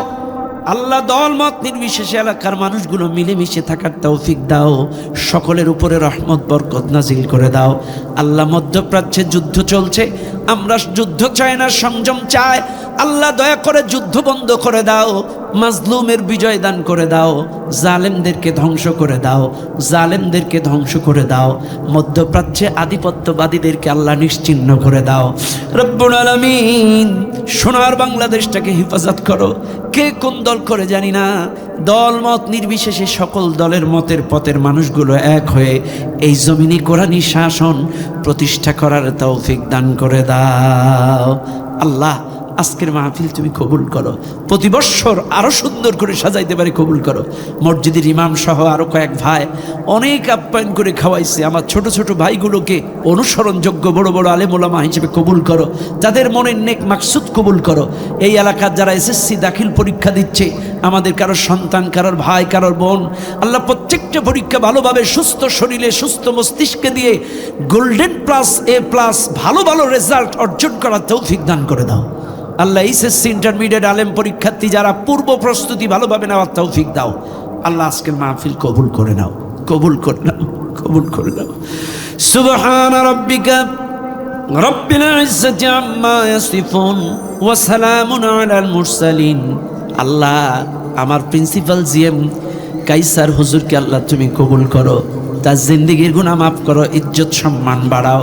সুবহান রাব্বিকা রব্বিল ইজ্জাতি আম্মা ইয়াসিফুন ওয়া সালামুন আলাল মুরসালিন ওয়ালহামদুলিল্লাহি রাব্বিল আলামিন বিরহমাতিকা ইয়া আরহামার রাহিমিন। আসসালামু আলাইকুম ওয়া রাহমাতুল্লাহি ওয়া বারাকাতুহু।